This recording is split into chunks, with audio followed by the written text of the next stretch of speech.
James Webb space telescope या JWST इंसानी दिमाग का एक कमाल है।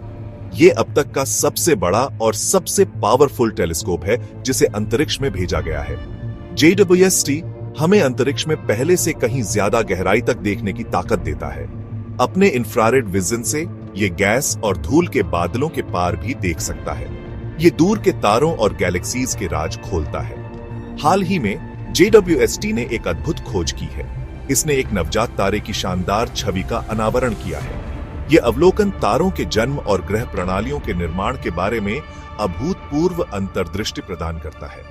वैज्ञानिक इस छवि का विश्लेषण करके तारे के विकास और उसके आसपास के वातावरण के बारे में महत्वपूर्ण जानकारी प्राप्त कर सकते हैं।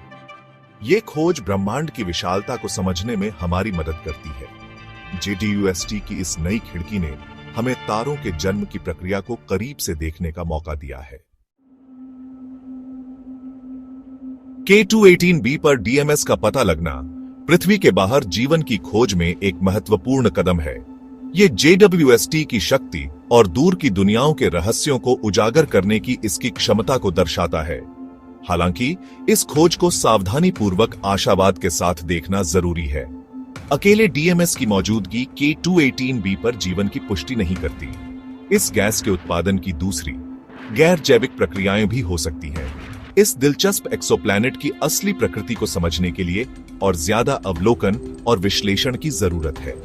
वैज्ञानिक K2-18b के बारे में और विस्तार से अध्ययन करने के लिए उत्सुक हैं। वे इसके वातावरण और जीवन की संभावना के बारे में और जानना चाहते हैं।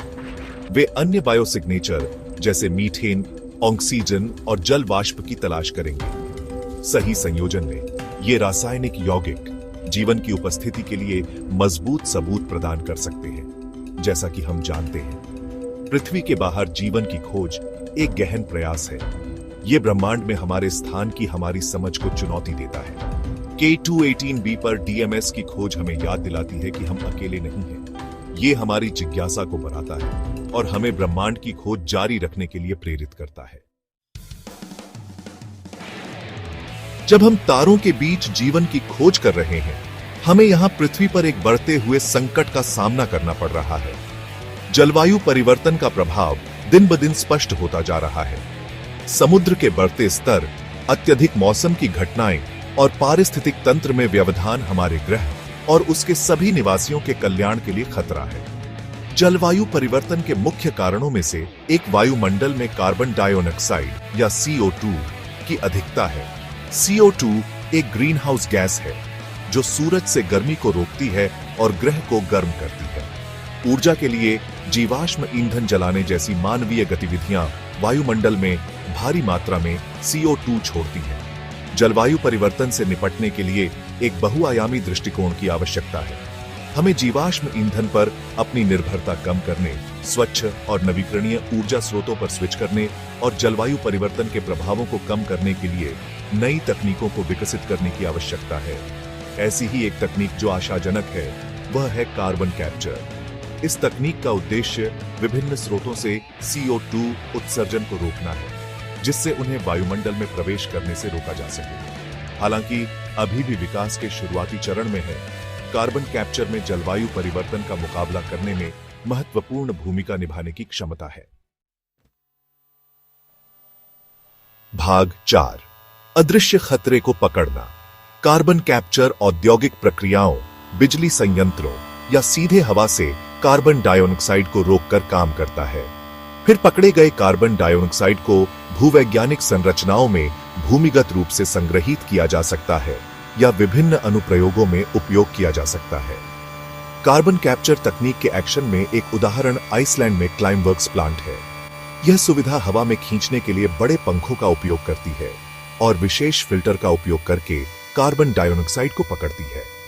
फिर पकड़े गए कार्बन डाइऑक्साइड को पानी में मिलाया जाता है और जमीन में गहराई तक पंप किया जाता है, जहां यह बेसाल्ट रॉक के साथ प्रतिक्रिया करता है और खनिज बन जाता है। यह प्रक्रिया कार्बन डाइऑक्साइड को स्थायी रूप से संग्रहित करती है, जिससे यह जलवायु परिवर्तन में योगदान नहीं कर पाता है। कार्बन कैप्चर के लिए एक और तरीका औद्योगिक उत्सर्जन से कार्बन डाइऑक्साइड को पकड़ना है। यह विधि सीमेंट उत्पादन और बिजली उत्पादन जैसे उच्च कार्बन डाइऑक्साइड उत्सर्जन वाले उद्योगों के लिए विशेष रूप से प्रभावी हो सकती है। फिर पकड़े गए कार्बन डाइऑक्साइड का उपयोग विभिन्न उद्देश्यों के लिए किया जा सकता है, जैसे तेल की रिकवरी को बढ़ाना या सिंथेटिक ईंधन का उत्पादन करना। जबकि कार्बन कैप्चर तकनीक आशाजनक दिखती है, इसकी वर्तमान सीमाओं को स्वीकार करना जरूरी है। यह तकनीक अभी भी अपेक्षाकृत महंगी है और इसका उपयोग सीमित पैमाने पर है। हालांकि निरंतर अनुसंधान और विकास के साथ कार्बन कैप्चर में कार्बन डाइऑक्साइड उत्सर्जन को कम करने के लिए एक अधिक व्यवहार्य समाधान बनने की क्षमता है। भाग 5, बाल्टी में एक बूंद। जलवायु चुनौती का पैमाना बहुत बड़ा है। इसे परिप्रेक्ष्य में रखने के लिए कार्बन कैप्चर के लिए वर्तमान वैश्विक क्षमता प्रतिवर्ष लगभग 4 करोड़ टन कार्बन डाइऑक्साइड होने का अनुमान है। इसके विपरीत मानवीय गतिविधियों से वैश्विक कार्बन डाइऑक्साइड उत्सर्जन लगभग 36 अरब टन प्रतिवर्ष होने का अनुमान है। यह भारी अंतर जलवायु परिवर्तन से निपटने के लिए पूरी तरह से कार्बन कैप्चर तकनीक पर निर्भर रहने की सीमाओं पर प्रकाश डालता है। जबकि कार्बन कैप्चर उत्सर्जन को कम करने में भूमिका निभा सकता है, यह कोई जादू की छड़ी वाला समाधान नहीं है। हम अपनी वर्तमान दर पर कार्बन डाइऑक्साइड का उत्सर्जन जारी नहीं रख सकते हैं और कार्बन कैप्चर से गंदगी साफ होने की उम्मीद नहीं कर सकते।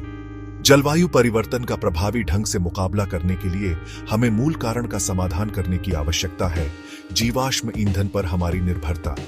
हमें अपनी ऊर्जा खपत को कम करके, नवीकरणीय ऊर्जा स्रोतों में निवेश करके और स्थायी परिवहन प्रणाली विकसित करके कम कार्बन वाली अर्थव्यवस्था में बदलाव करने की आवश्यकता है। जीवाश्म ईंधन पर हमारी निर्भरता को कम करना न केवल जलवायु परिवर्तन को कम करने के लिए, बल्कि वायु गुणवत्ता में सुधार, जल प्रदूषण को कम करने और ऊर्जा सुरक्षा को बढ़ाने के लिए भी आवश्यक है। यह एक अधिक टिकाऊ और न्याय संगत भविष्य की दिशा में एक आवश्यक कदम है। भाग 6, बदलाव की तत्काल आवश्यकता। जलवायु परिवर्तन से उत्पन्न चुनौतियां जटिल और बहुआयामी हैं। ऐसा कोई एक समाधान नहीं है जो जादुई रूप से समस्या का समाधान कर दे। इसके बजाय हमें तकनीकी प्रगति, नीतिगत परिवर्तनों और व्यक्तिगत कार्यों सहित कई तरीकों के संयोजन की आवश्यकता है। दुनिया भर की सरकारों को ऐसी नीतियों को लागू करने में अगुवाई करनी चाहिए जो स्थिरता को बढ़ावा दें और ग्रीन हाउस गैस उत्सर्जन को कम करें। इसमें नवीकरणीय ऊर्जा में निवेश, जीवाश्म ईंधन सब्सिडी को चरणबद्ध तरीके से समाप्त करना और कार्बन मूल्य निर्धारण तंत्र को लागू करना शामिल है। कम कार्बन वाली अर्थव्यवस्था में बदलाव लाने में व्यवसायों की भी महत्वपूर्ण भूमिका होती है। वे टिकाऊ प्रथाओं को अपनाकर, स्वच्छ प्रौद्योगिकियों में निवेश करके और स्थिरता को बढ़ावा देने वाली नीतियों का समर्थन करके अपने पर्यावरणीय पदचिह्न को कम कर सकते हैं। व्यक्ति भी अपनी रोजमर्रा की पसंद के जरिए बदलाव ला सकते हैं। हम गाड़ी चलाने के बजाय सार्वजनिक परिवहन, बाइक चलाने या पैदल चलने, घर पर ऊर्जा बचाने और अधिक टिकाऊ जीवन शैली अपनाकर अपने कार्बन पदचिह्न को कम कर सकते हैं। भाग 7, साझा जिम्मेदारी का भविष्य। हमारे ग्रह का भविष्य हमारी सामूहिक कार्रवाई पर निर्भर करता है। जलवायु परिवर्तन एक वैश्विक चुनौती है जिसके लिए वैश्विक प्रतिक्रिया की आवश्यकता है। सभी के लिए एक अधिक टिकाऊ और न्याय संगत भविष्य बनाने के लिए हमें सीमाओं और क्षेत्रों में मिलकर काम करना चाहिए। कार्बन कैप्चर जैसी तकनीकी प्रगति में जलवायु परिवर्तन को कम करने में भूमिका निभाने की क्षमता है। हालांकि वे जीवाश्म ईंधन पर हमारी निर्भरता को कम करने का विकल्प नहीं है। हमें नीतिगत परिवर्तनों, तकनीकी नवाचारों और व्यक्तिगत कार्यों के संयोजन के माध्यम से कम कार्बन वाली अर्थव्यवस्था में बदलाव को प्राथमिकता देनी चाहिए। K218b पर DMS की खोज हमें ब्रह्मांड की विशालता और आश्चर्य की याद दिलाती है। यह हमारे अपने ग्रह की अनमोलता की भी याद दिलाता है। हमारे पास केवल एक पृथ्वी है और आने वाली पीढ़ियों के लिए इसकी रक्षा करना हमारी जिम्मेदारी है। आइए हम तात्कालिकता और दृढ़ संकल्प के साथ जलवायु परिवर्तन की चुनौती का सामना करें। आइए हम एक ऐसे भविष्य का निर्माण करने के लिए मिलकर काम करें जहां मानवता प्रकृति के साथ सामंजस्य बिठाकर फलती फूलती हो, ब्रह्मांड की खोज करते हुए हमारे ग्रह की सुंदरता और आश्चर्य को संरक्षित करती हो।